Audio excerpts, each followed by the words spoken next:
Hello दोस्तों, कैसे हो आप सब लोग। आई होप आप सभी ठीक होंगे। आज अपन बात कर रहे हैं B pharma third semester physical pharmaceutics के थर्ड टॉपिक के बारे में, जिसमें है आइडियल सॉल्बिलिटी पैरामीटर। जिसमें अपन बात करेंगे आइडियल सॉल्बिलिटी पैरामीटर क्या होते हैं और कितने टाइप के होते हैं। तो चलिए स्टार्ट करते हैं। आइडियल सॉल्बिलिटी पैरामीटर्स, पैरामीटर मतलब मापक यंत्र। किसको पैरामीटर्स का मतलब मापक यंत्र कि किसी चीज़ को मापने के लिए कौन से पैरामीटर का मापक यंत्र का यूज किया जाता है। तो वही सॉल्बिलिटी को मापने के लिए जो मापक यंत्र यूज करते हैं उसी को आइडियल सॉल्बिलिटी पैरामीटर कहते हैं। तो अपन देख लेते हैं आइडियल सॉल्बिलिटी पैरामीटर ये numerical value that indicate relative behaviour of specific solvent.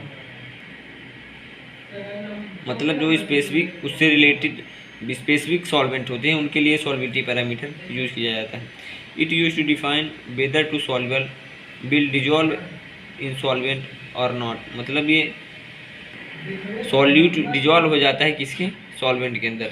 If value solubility parameters are some then we can say one substance in soluble in another. मतलब ये जो वैल्यू है वो सॉल्बिलिटी पैरामीटर के ऊपर डिफाइन होती है जो एक स्पेसिफिक सब्सटेंस के अंदर सॉल्वेबल होती है।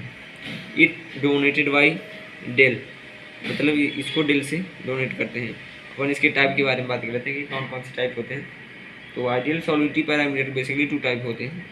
पहला हाइल्ब्रांड सॉल्बिलिटी पैरामीटर अथवा हैंसन सॉल्बिलिटी पैरामीटर। तो अपन बात कर लेते हैं कि हाइल्ब्रांड सॉल्बिलिटी पैरामीटर कौन कौन से होते हैं। It given by sir JLH हाइल्ब्रांड in 1936।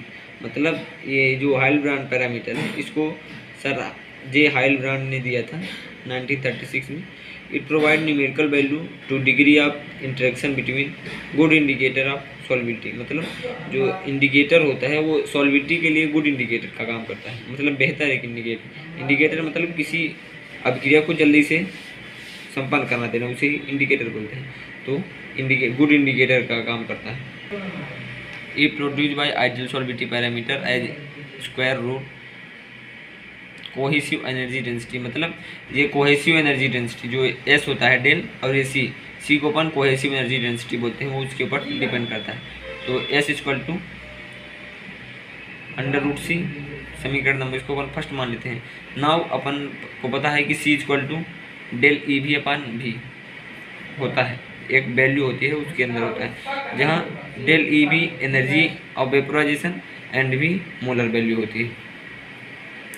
Now again del EV equal to del HV minus RT, जहाँ EV की वैल्यू देखो C की वैल्यू कितनी हुई डेल EV अपान V, और इसमें EV की वैल्यू है minus del HV del HV minus RT। तो ये समीकरण नंबर 3 मान लेते हैं। अब 3 की वैल्यू 2 में पुट करने पर तो C equal to del HV minus RT upon V। ये समीकरण नंबर 4। अगर इस 4 नंबर के समीकरण को इसकी वैल्यू को 1 नंबर में पुट करें तो फाइनली अपन को रिजल्ट प्राप्त होता है del equal to del HV minus RT upon V whole under root 1/2। ये कौन सी वैल्यू हो गई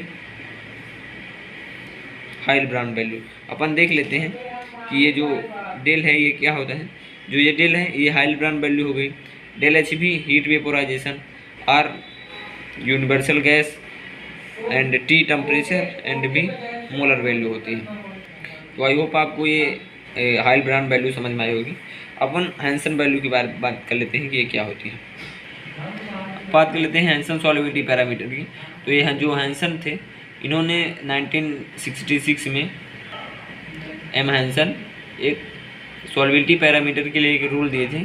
जो रूल है yes del equal to under root S square D plus S H square plus S P S square P, जहाँ जो SD square है वो डिस्पर्सन फोर्स कंपोनेंट हो गया and H hydrogen bonding component and P polar component. तो अपन देख लेते हैं इसका जो स्ट्रक्चर है वो 3D एनिमेशन के थ्रू बनता है। जो एक अंदर वाला स्ट्रक्चर है इसे अपन D बोलते हैं, ये वेरी मिसिबल होता है, मतलब बहुत ज़्यादा सॉल्युबल। और ये बाहर हाइड्रोजन बॉन्डिंग ये मिसिबल होता है, और जो इसके बाहरी लेयर पे जो बॉन्ड होते हैं वो पार्टिकली मिसिबल, मतलब बहुत ज़्यादा मिसिबल नहीं होते। अपन फर्स्ट बात कर चुके हैं कि वेरी मिसिबल और मिसिबल एंड पार्टिकली मिसिबल क्या होते हैं। तो अपन देख लेते हैं एप्लीकेशन क्या होते हैं सॉल्वेंटी पैरामीटर के। तो सिलेक्शन ऑफ सॉल्वेंट, मतलब ऐसे सॉल्वेंट का सिलेक्शन करना चाहिए जो फुली सॉल्युबल हो। को सॉल्वेंसी पावर डिटर्मिनेशन, मतलब जब सॉल्यूट और सॉल्वेंट एक दूसरे के अंदर मिसिबल नहीं होते तब इसका यूज़ किया जाता है। एप्लीकेशन का मतलब वही है कि अपन क्या क्या उसके अंदर यूज करते हैं, जो केमिकल काइनेटिक्स, कौन कौन से केमिकल यूज कर रहे हैं, उसका काइनेटिक वैल्यू क्या है, स्ट्रक्चरल एक्टिविटी रिलेशनशिप जिसको अपन SAR बोलते हैं। तो कैसा लगा आपको वीडियो? अगर आपको कोई डाउट है तो आप कमेंट सेक्शन में पूछ सकते हैं। तो अपन आज ने आइडियल सॉल्वेंटी पैरामीटर देखा, तो मिलते हैं।